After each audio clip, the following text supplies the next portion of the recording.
مرحبا بكم في رواق ديال مجموعة الأصيل للإنعاش العقاري. هي شركة اللي تأسست سنة 1992 على يد المسير ديالها والرئيس السيد الحسني المهدي. مجموعة الأصيل هي شركة يعني عقارية كتقدم مختلف المنتوجات للساكنة القنيطرية والساكنة يعني المغاربة عامة، القاطنين داخل المغرب والخارج المغرب. يعني كتوفر لهم شقق اقتصادية وشقق هو ستوندينغ اي موين ستوندينغ. كاين عندنا مختلف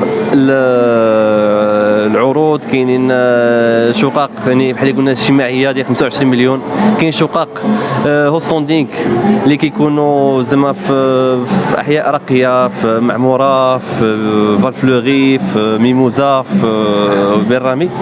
وكاينين عاوتاني المحلات التجاريه والمكاتب اللي الانسان يقدر يزول فيها المهنه ديالو. بالنسبه لهذا المعرض هو فرصه ومناسبه للساكنه والناس اللي كيزوروا مدينه القنيطره، وكذلك بالنسبه للشركات العقاريه باش يعرضوا لهم المنتوجات اللي كاينه ويتعرفوا كذلك على لا دوموند ديال لا كليونتيل اللي كطلبها. المعرض الحمد لله يعني كيعرفوا واحد الاجواء الحمد لله اللي مزيانه. كاينين الناس تبارك الله،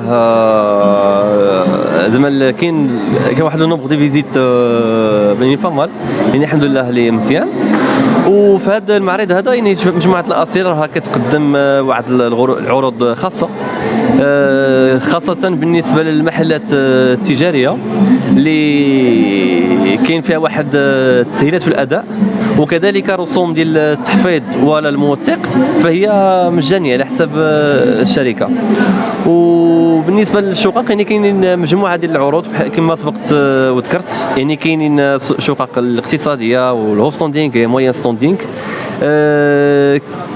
كاين يعني حتى هما فيهم دي فاسيليتي دو بايمون.